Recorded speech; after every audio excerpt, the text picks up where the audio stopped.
네, 감사합니다. 오늘도 예배 가운데 나오신 모든 성도님들을 주님의 이름으로 환영합니다. 이 시간 우리에게 주신 하나님의 말씀 함께 보도록 하겠습니다. 우리가 함께 은혜 나눌 하나님의 말씀은 빌립보서 1장 1절에서 11절의 말씀입니다. 빌립보서 1장 1절에서 11절의 하나님의 말씀을 조금 길지만 저와 여러분이 함께 봉독하면 좋겠습니다. 함께 말씀 읽도록 하겠습니다.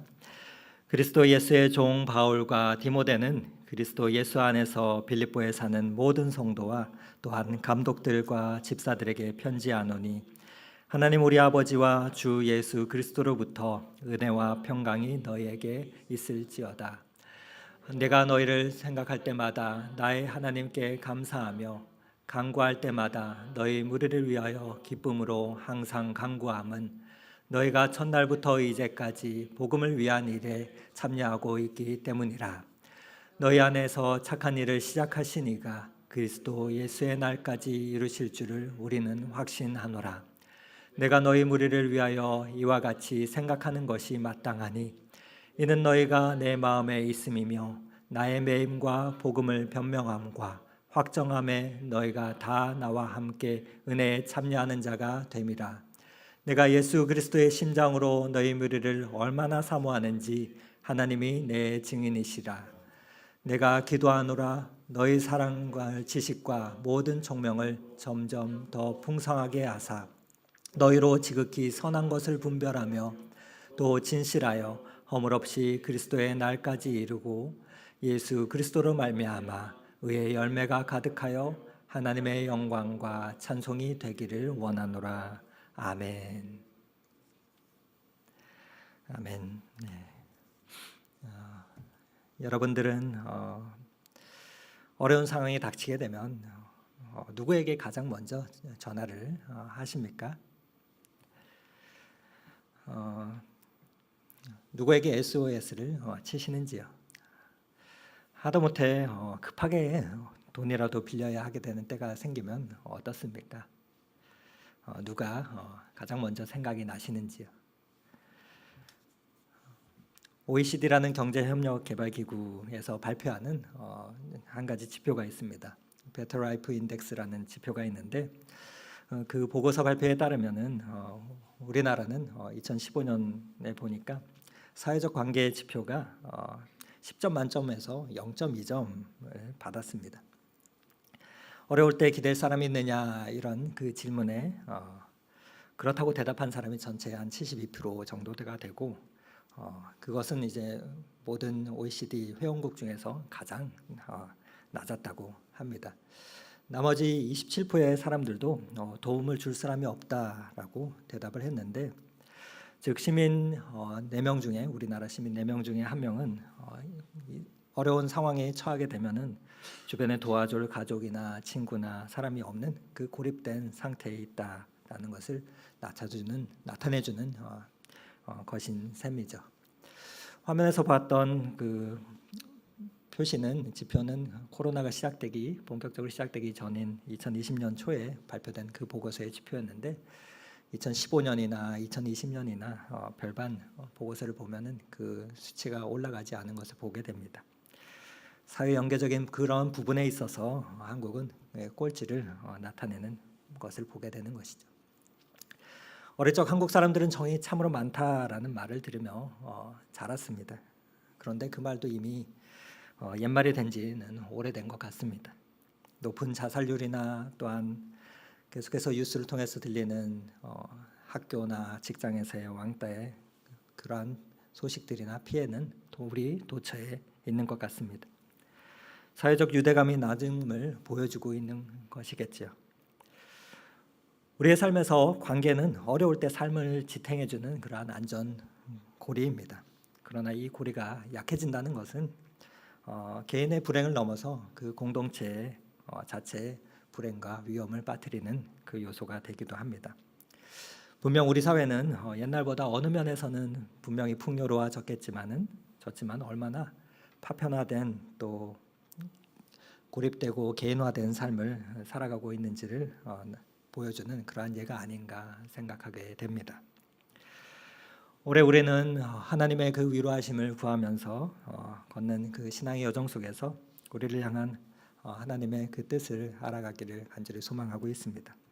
그러나 3년째 지속되는 코로나 상황으로 인해서 오늘 많은 성도님들이 지치고 또한 영적인 그 무력감 속에서 빠져 있는 것을 신방을 하면서 전화 통화를 통해서 알게 됩니다. 보게 됩니다. 계속해서 여러 어려운 상황 속에서 있다 보니까 그 영적인 우울감에서 빠져나오기 되게 힘들어하는 그 호소를 또한 접하게 됩니다. 삶의 현장에서 너무나 큰 어려움들이 우리의 삶 가운데 있고 많은 시간들을 그 힘겨운 시간들을 보내고 있기 때문에 그런 상황들 보면서 참으로 안타까움이 크고 안 그래도 삶이 팍팍한데 힘든데 어떻게 조금이나마 그러한 나아지려는 상황이 보이지 않는 것 같아 참으로 마음이 아픈 그 상황을 우리 모두가 보내고 있는 것 같습니다. 그런 상황 속에서 어떻게 우리가 그 위로와 그 삶을 이겨낼 힘을 나눌 수 있을까?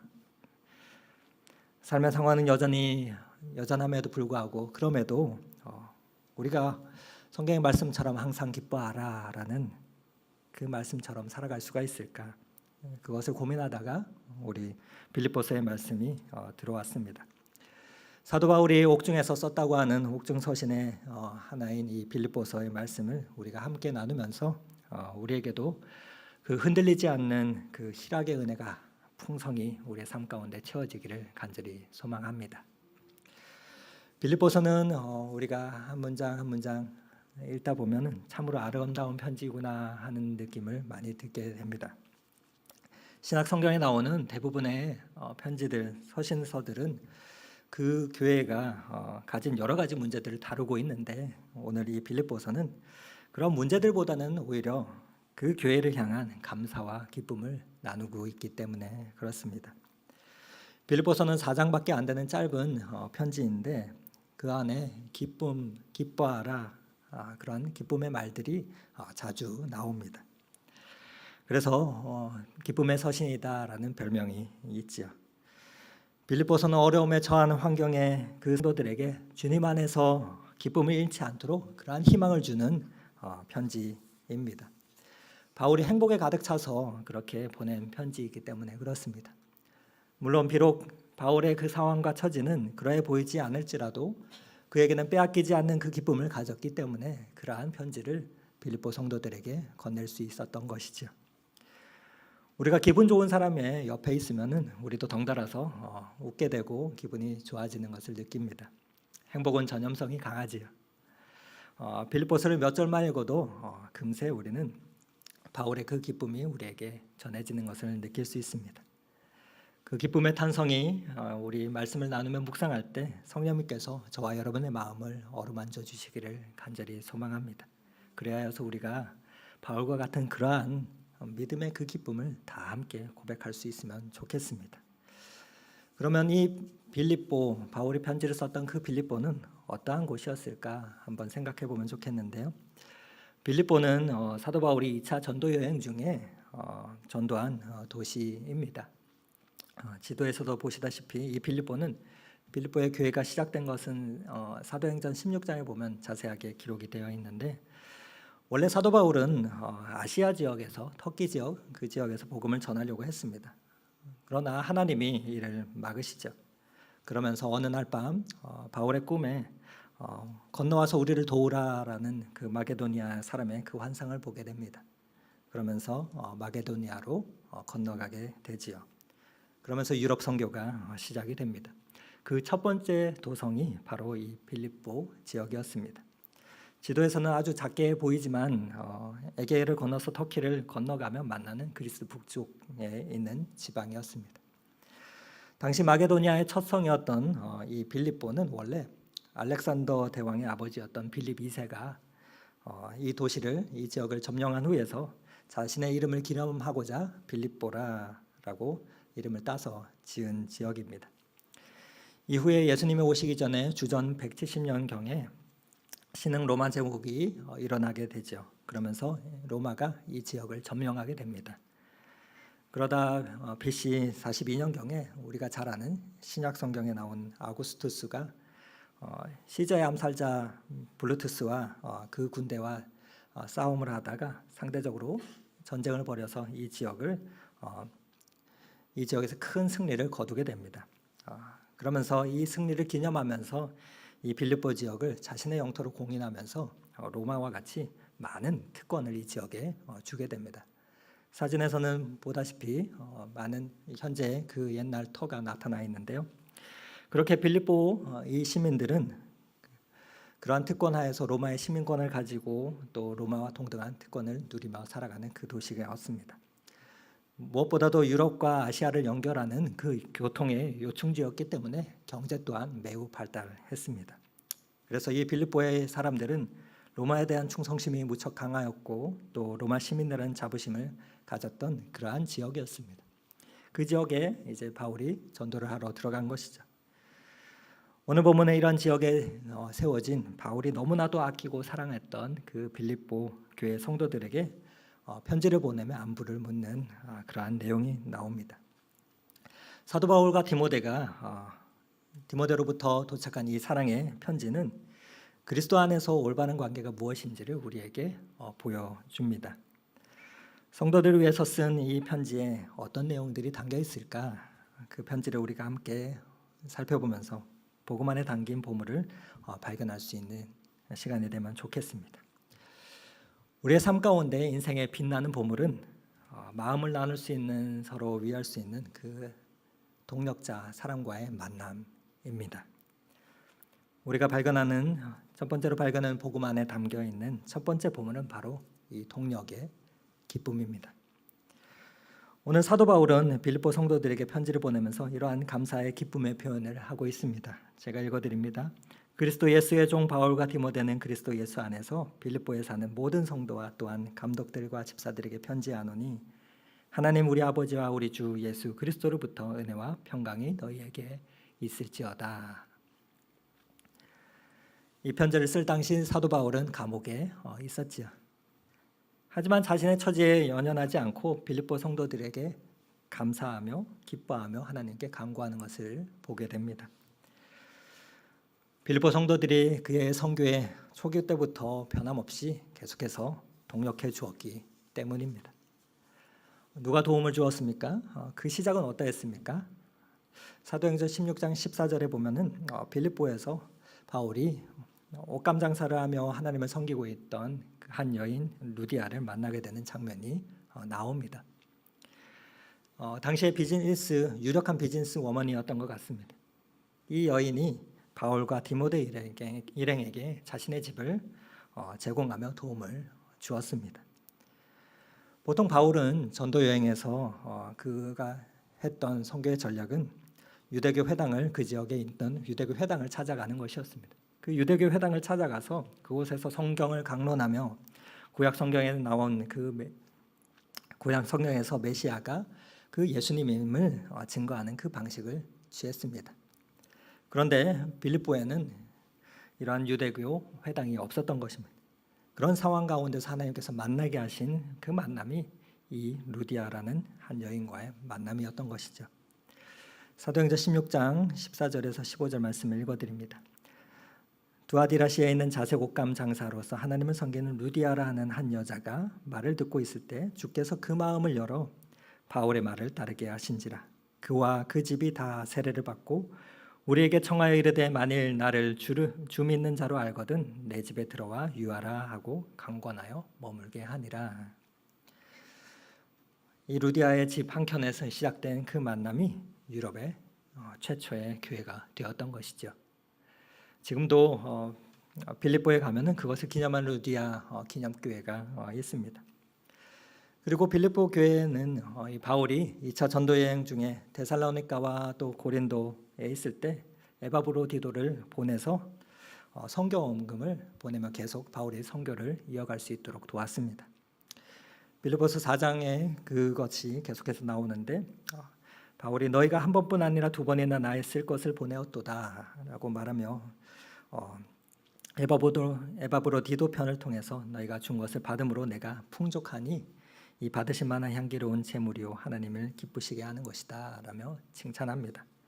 그러면서 고린도 교회에는 이렇게 말합니다. 마게도냐에서 온 형제들이 나의 부족한 것들을 보충해 주었다라고 말합니다. 바로 빌립보 교인들을 말합니다. 이와 같은 도움을 빌립보 교회는 바울에게 계속해서 주었던 것이지요. 그리스도 안에서 동력은 우리로 하여금 감사와 기쁨이 넘치게 합니다. 바울과 빌립보 성도들은 서로 동력했습니다. 그와 같이 우리도 하나님의 일을 할 때는 이러한 동력이 필요합니다.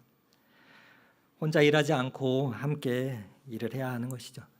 진실한 마음으로 그 사역을 감당할 때 우리의 그 발걸음 가운데는 손길 가운데는 감사와 기쁨이 넘칠 것입니다. 다만 이를 위한 한 가지 전제되는 자세가 하나 있습니다. 그것이 바울과 디모데의 표현 가운데 묻어납니다. 바울과 디모데가 편지를 보내면서 자신을 이렇게 소개하죠. 그리스도 예수의 종 바울과 디모데는 자신들을 가르쳐서 그리스도 예수의 종이다라고 말을 합니다. 헬라어로 종은 둘로스라고 하는데 묶이다, 묶여서 끌려가는 사람을 말합니다. 팔려가는 사람을 뜻합니다. 오늘 종으로 번역한 이 둘로스는 단순히 어느 집을 관리하는 집사의 개념이 아니라 의사결정권이 없는 주인의 뜻에 전적으로 복종하는 그 노예를 뜻합니다. 권리도 자유도 또 자기 주장도 할 수 없는 그 사람입니다. 죽고 사는 것이 자기 마음대로 할 수 없는 것이죠. 결혼해서 아이를 낳으면 자신의 자식이 아니라 주인의 소유가 됩니다. 이것이 둘로스의 종의 위치였습니다. 그런데 본절에서는 사도 바울이 자신을 종이라고 말하며 편지를 하죠. 보통 종은 원해서 된 것이 아니고 억지로 되었기에 자신의 상황을 많은 사람들이 종들은 불편해하며 부끄러워했습니다. 그러나 바울은 오늘 본문에서 자신을 종됨을 마치 자랑스럽게 기쁘게 전하고 있는 것을 보게 됩니다. 아마 바울은 자발적으로 그리스도의 종되기를 자청했던 것 같습니다. 그는 자신을 구원하신 그 하나님의 은혜에 감격해서 종되기를 자청했던 것이죠. 그리고 실제로 그와 같은 삶을 그는 한평생 가운데 살아갔습니다. 바울은 항상 자신의 주님의 그 종임을 잊지 않았습니다. 이러한 고백이 사도 바울의 고백만이 아니라 저와 여러분의 고백이 되어야 할 것입니다. 왜냐하면 모든 성도의 삶이 그와 같은 고백이 될 때 모든 교회는 온전한 섬김과 그 가운데서 동력의 기쁨을 맛볼 수 있기 때문입니다. 우리 교회가 하나님이 주인 되시는 그 교회에 이루어가려는 그 간절한 소망으로 모였습니다. 성도님들 한 분 한 분이 그와 같이 그 소원으로 모였습니다. 우리를 구원하시는 그 하나님의 은혜를 감격하며 종으로서의 그 의식을 잃지 않을 때, 서로가 서로를 낮게 여기며 세워줄 때, 또 그리고 먼저 종이 되기를 자처하는 삶을 충실히 살아갈 때 복음 안에 담긴 보물인 이 동력의 기쁨을 우리 또한 충분히 충만하게 누릴 줄 믿습니다. 그 은혜가 저와 여러분의 삶 가운데 가득하기를 간절히 소망합니다.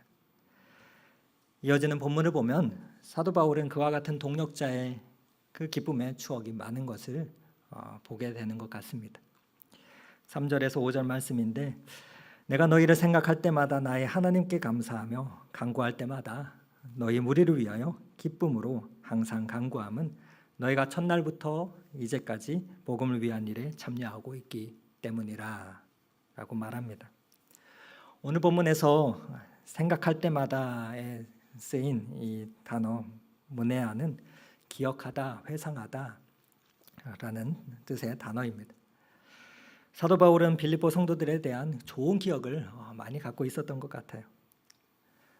바울은 그들에게 복음을 전할 때 그 복음의 열매를 맺고 또 주님 안에서 그들과 기쁨의 시간을 보냈던 것 같습니다. 빌립보 성도들은 사도 바울과 헤어진 후에도 지속적으로 사도 바울에게 소식을 전해드리며 관심을 가졌습니다. 그래서 사도 바울이 로마에 갇혔을 때나 또 사도 바울 그 빌립보 성도들은 바울을 후원하기 위해 헌금을 보냈던 것이죠. 우리도 누군가를 생각할 때마다 하나님께 감사할 정도로 서로 기쁨을 주고받았다면 그 좋은 기억은 항상 우리를 감사의 자리로, 감사의 생활로 이끌게 됩니다. 우리 삶 가운데도 이와 같은 기쁨을 주고받는 그 성도의 교제가 이곳 높은 뜻 덕수교회에서 가득하면 좋겠습니다. 그러면 그 좋은 추억들, 좋은 기억들이 어떻게 생길까요? 바로 함께 선한 일들을 함께 할 때 생기게 됩니다. 이어지는 5절 말씀의 빌립보 교회는 사도 바울과 복음을 위한 일에 함께하였다라고 말하고 있습니다.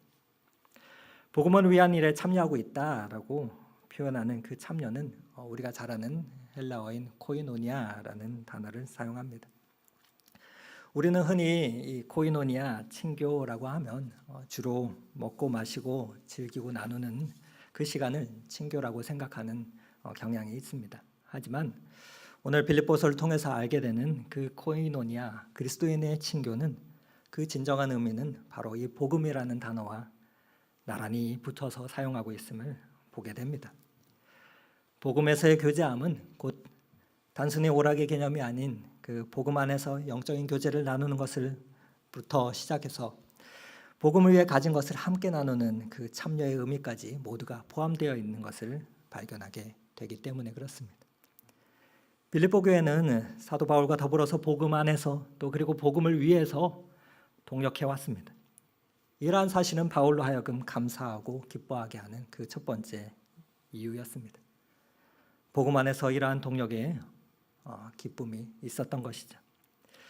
바라게는 이곳 이 교회에서 신앙의 그 여정을 저와 여러분이 함께 거니면서 이러한 복음의 교제와 참여가 날마다 풍성해져 가기를 소망합니다.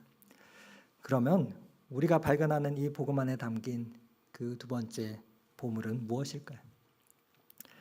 바로 하나님을 신뢰하는 기쁨입니다. 동력은 사람이 하는 것 같지만 그 동력의 중심은 언제나 하나님이십니다. 인간이 아닌 하나님이셔야 합니다. 왜냐하면 그분이 이 일을 시작하시고 또 완성하시기 때문이죠.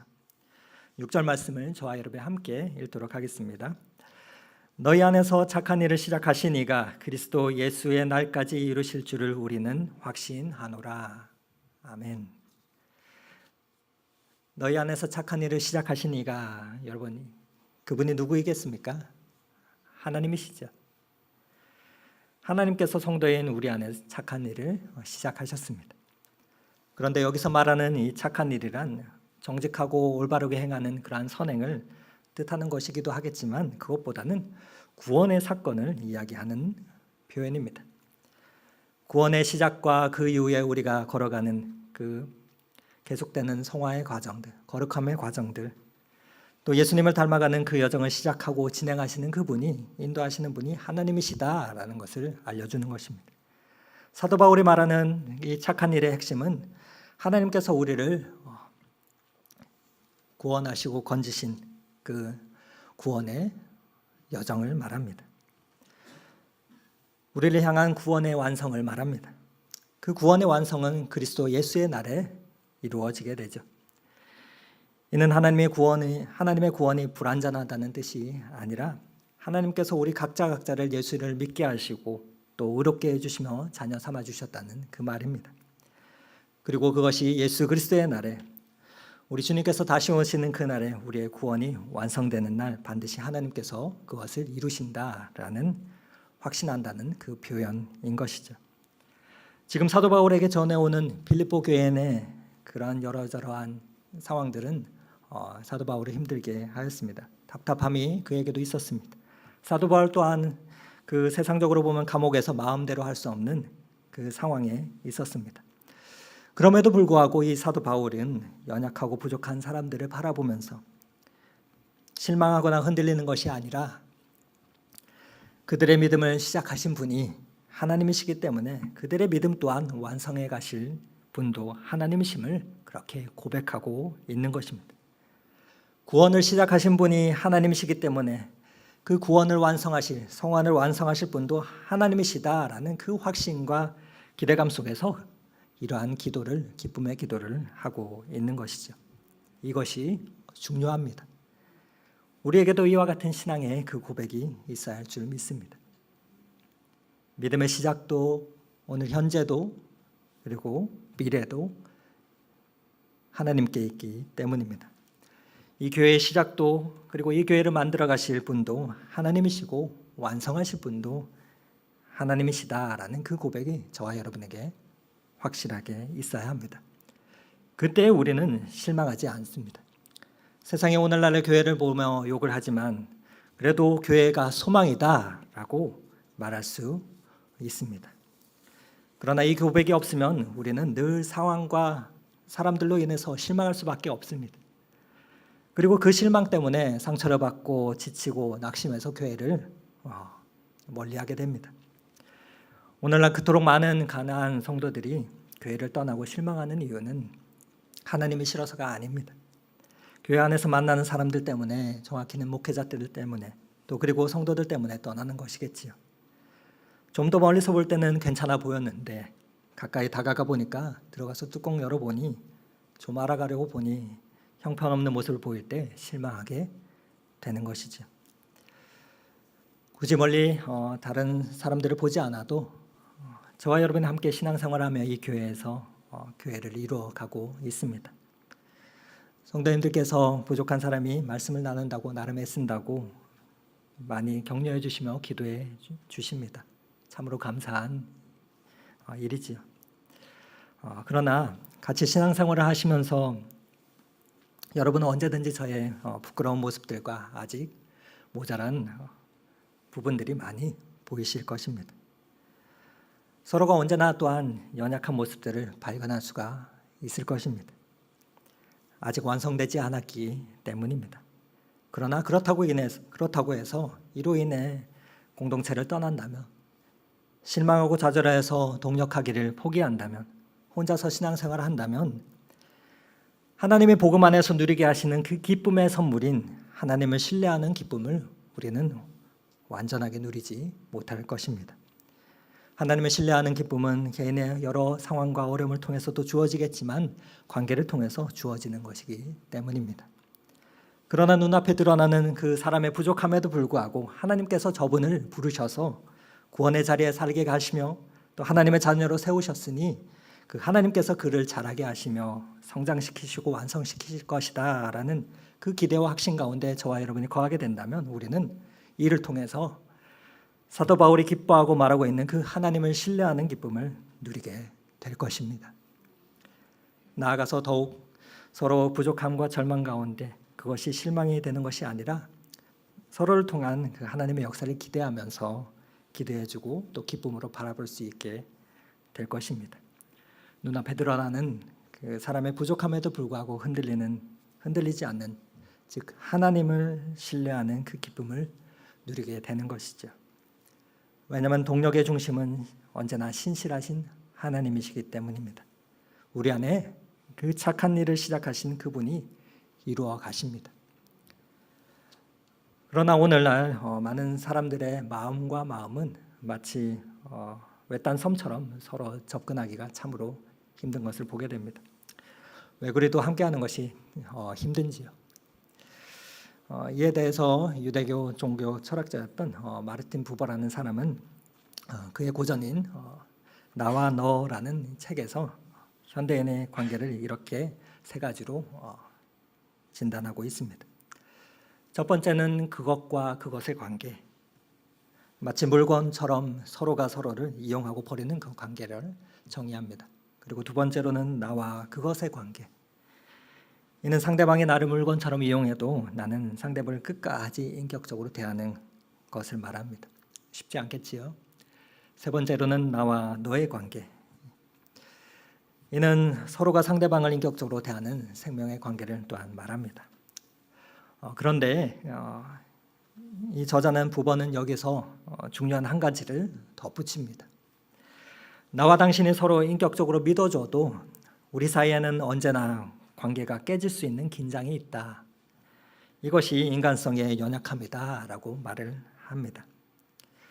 그렇죠. 누가 누구를 믿겠습니까?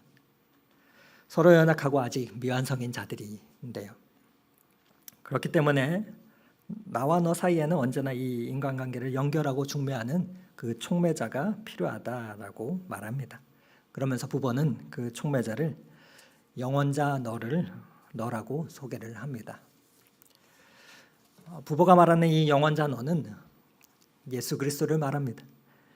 그리스도인들은 모든 관계에 이 예수님을 모셔야 함을 말하는 것이지. 부부관계든 친구든 또한 교우관계든 그리스도를 통하여서 서로를 바라볼 때, 또 그리스도 안에서 함께 무릎을 꿇을 때 비로소 서로를 용서하고 사랑하는 온전한 관계가 가능하게 된다라는 것이죠. 바울은 빌립보 성도를 생각하면서 그들의 삶을 신실하게 이끌어 가시는 그 하나님을 바라보았습니다. 하나님은 빌립보 성도 안에서 착한 일을 시작하실 뿐만 아니라 그것을 마지막 때까지 이루어 가시는 신실한 분이십니다. 이런 하나님의 계시기에 바울과 이 빌립보 성도들의 동력은 아름다울 수가 있었습니다. 그 가운데서 바울과 빌립보 교회는 복음 안에서 세상이 알 수 없는 기쁨을 누렸던 것이죠. 참된 동력의 중심에는 반드시 하나님이 계십니다. 하나님을 바라볼 때 우리는 상대방의 실수나 미숙함도 이해하며 함께 계속해서 일할 수가 있습니다. 하나님을 의지하며 동력해 나간다면 그분이 친히 이루어 가실 것이기 때문이죠. 때때로 어느 순간 우리가 관계하는 자들로 인해서 실망하고 포기하고 싶을 때, 그 마음이 들 때 우리가 눈을 들어서 그 촉매자가 되시는 그 하나님을 바라보는 저와 여러분이 되면 좋겠습니다. 부족한 나 같은 사람을 부르신 그 하나님이 또한 훈련시키셔서 성장시키실 것을 기대하며 최선을 다할 때 멋진 열매를 맺게 될 것입니다. 교회는 혼자서 완전할 수 없다고 고백하는 사람들의 모임입니다. 하나님은 우리를 독립적으로 완전하게 짓지 않으셨습니다. 그리스도의 사랑으로 서로의 허물을 감싸주도록 또 덮어주도록 그렇게 온전히 하나가 되도록 이루게 하셨습니다. 교회는 머리 대신 그 주님과 또 몸된 우리가 연주하는 가장 아름다운 기쁨의 화음인 것이죠. 그날까지 우리를 인도해 주시는 그 하나님의 신실하심을 저와 여러분이 잊지 않기를 소망합니다. 그리고 허락하신 그 교회에서 하나님을 신뢰하는 기쁨을 다 함께 누리실 수 있기를 바랍니다. 이와 같은 고백을 할 수 있었던 이유를 사도 바울은 7절과 8절에 이어서 알려주고 있습니다. 내가 너희 무리를 위하여 이와 같이 생각하는 것이 마땅하니 이는 너희가 내 마음에 있음이며 나의 매임과 복음을 변명함과 확정함에 너희가 다 나와 함께 은혜에 참여하는 자가 됨이라. 내가 예수 그리스도의 심장으로 너희 무리를 얼마나 사모하는지를 하나님이 내 증인이시라. 그 이유는 바로 너희가 내 마음속에 있다. 내 마음에 있고 예수 그리스도의 심장으로 그들을 바울이 사랑했기 때문이라 말합니다. 믿음의 경주에 나서는 사람들은 예수의 심장을 지녀야 승리할 수가 있습니다. 끝까지 달려갈 수가 있습니다. 바울이 세운 이 빌립보 교회 성도들 역시 바울처럼 예수 그리스도의 심장을 가졌습니다. 그래서 복음을 받아들이고 처음부터 복음을 위한 일에 헌신했습니다. 그리고 자신들의 믿음을 주님 오시기 그날까지 끝까지 지키고자 고분부터 했던 것이죠. 그리고 주님의 마음을 푼는 이들은 어려운 이들을 도우며 그렇게 빌립보 성도들은 바울을 따라다니지는 않았지만 그럼에도 갇혀있는 바울을 멀리하지 아니하며 함께 복음을 전하는 일에 참여하였던 것입니다. 거짓 복음을 반박하며 변명하는 일에 함께하고 또 참된 복음을 전하는 일에 뜻을 같이 하였습니다. 그런 빌립보 교회였기 때문에 바울이 너희가 다 나와 함께 은혜에 참여하는 자가 됨이라 라고 말했던 것이죠. 그리고 나아가서 내가 그리스도 예수의 심정으로 너희 무리를 얼마나 사모하는지 하나님이 내 증인이시라 라는 놀라운 고백을 했던 것입니다. 예수 그리스도의 심장으로 사모한다는 게 어떠한 의미이겠습니까? 혹시 여러분은 셀룰러 메모리라는 말을 들어보신 적이 있으신지? 컴퓨터 용어는 아니고요. 세포 기억설이라는 용어인데 장기 이식 수혜자들, 특별히 심장 이식 수혜자들에게 나타나는 그 증상을 말합니다.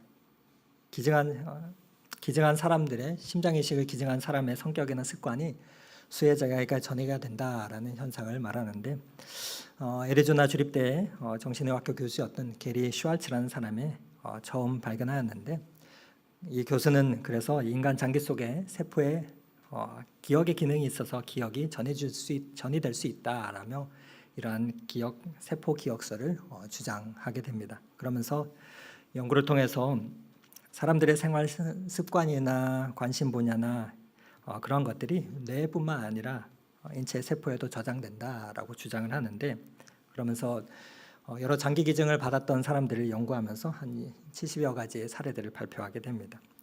예를 들어서 이런 것이죠. 어떤 한 노인 윌리엄 셸리던이라는 사람이 노인이 심장 이식 수술을 받게 됩니다. 그런데 평생 살아오면서 그림에 대해서는 젬병이고 소질이 거의 없었던 초등학교 수준이었던 이 사람이 심장 이식 수술을 한 이후에 갑자기 창조적인 그림 실력을 보여주게 됩니다. 그러한 현상들을 말합니다. 그것을 알고 보니 놀랍게도 이 심장을 기증해 준 그 사람은 교통사고로 숨졌던 한 젊은 아마추어 화가였던 것이죠. 이러한 사례들을 모아서 그는 세포 기억설이 있다 주장을 하는데, 그래서 종종 영화나 드라마의 소재로도 많이 사용되기도 합니다. 의학적으로는 이러한 것들이 동의되지 않더라도 예수 그리스도의 심장으로 사모한다라는 이 사도 바울의 이 표현은 자신을 십자가의 몸에 찢기게 하며 피 흘리기까지 그렇게 내어주셨던 그 사랑의 하나님 아가페의 사랑을 자신 또한 하겠다 하는 그 고백인 것입니다. 예수 그리스도의 사랑으로 사도 바울은 빌립보 성도들을 사모하였던 것입니다. 그러면서 하나님이 내 증인이시다라고 말합니다. 다메섹 도상에서 예수님을 만나고 새롭게 태어난 바울은 마치 심장 이식 수술을 받은 것처럼 그의 삶은 이전과 이후에 전혀 다른 모습의 삶을 보여주었던 것입니다. 이처럼 바울은 성도들을 향한 안타까움과 그 순수한 복음에 애타는 마음으로 그렇게 살았습니다. 예수 그리스도의 심장으로 누군가를 사모한 적이 있는가? 오늘 말씀을 준비하면서 이 질문에 고개를 숙이지 않을 수가 없었습니다. 신자의 맥박은 그리스도의 맥박과 함께 뛴다. 라이트 불시라는 사람의 그 말을 되뇌이지 않더라도 저와 여러분의 관계는 이러한 사도 바울과 빌립보 교회의 관계처럼 그렇게 세워져 가기를 소망합니다. 그리하여서 복음 안에 담긴 이 보물인 그 동력의 기쁨과 신실하신 하나님을 신뢰하는 그 기쁨을 다 함께 풍성히 누릴 수 있기를 간절히 소망합니다. 그 복음 안에 담긴 그 기쁨을 누리는 방법을 사도 바울은 이어서 말을 해줍니다. 우리 9절에서 11절의 말씀인데요. 같이 한번 읽도록 하겠습니다.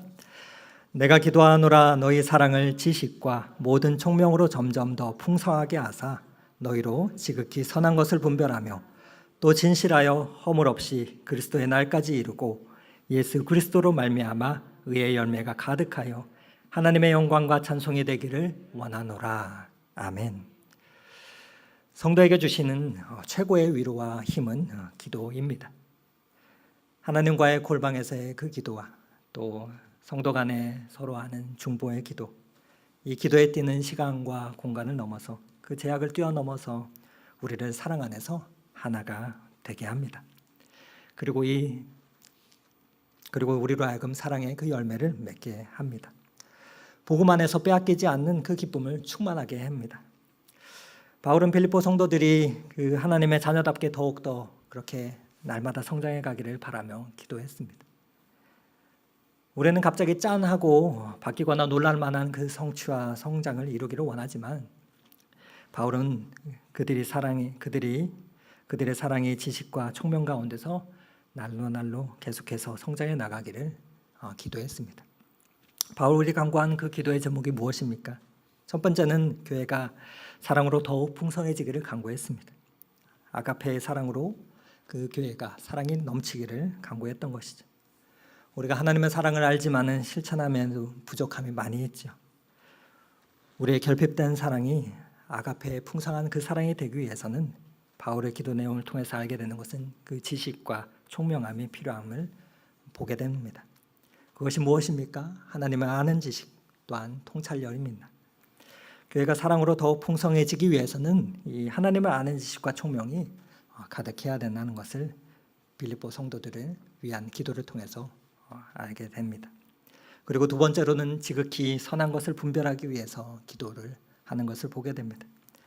하나님이 기뻐하시는 것, 하나님이 싫어하시는 것이 무엇인지 분별할 수 있어야 하는 것이죠. 무엇보다도 세상의 그 가치관에 빠지지 않고 구별된 삶을 살기 위해서 언제나 진실하기를 위해서 기도하는 것을 보게 됩니다. 그리고 마지막으로 하나님의 뜻대로 살아서 그 삶을 통해서 의의 열매가 가득하기 위해 간구하는 것을 보게 됩니다. 바울이 빌립보 교인들을 향한 그 기도의 제목이 오늘 저와 여러분의 간구의 제목이 되면 참 좋겠습니다. 비록 2000년이 지난 오늘 바울과 빌립보 교회와 같이 그 물리적인 감옥과 또 먼 거리에 있는 것은 아니지만 어떻게 보면 코로나19로 보이지 않는 감옥과 같은 그 상황에 많은 지체들이 떨어져 있지만 교우 간에 오고 가는 문자와 그 안부의 소식 가운데 이 바울이 빌립보 교회 성도들을 위해서 간구했던 것처럼 우리를 풍성케 하시는 그리스도의 사랑으로 서로가 선한 것을 분별하며 의의 열매가 가득한 그 하나님의 영광과 찬송이 되기를, 그때까지 자라나가기를 기도하는 저와 여러분, 저희 높은 뜻 교회 모든 성도님들이 되시기를 간절히 소망합니다. 그렇게 복음 안에서 날마다 하나님을 바라보며 서로를 성장하게 하는 그 믿음의 동력자들이 되어서 이 땅에서 사라지는 것들보다 더욱 귀한 보물인 하늘의 그 기쁨을 누리실 수 있는 저와 여러분이 되기를 오늘 이 말씀 의지하여서 간절히 축원을 드립니다. 그 은혜가 날마다 계속해서 이어지기를 소망합니다.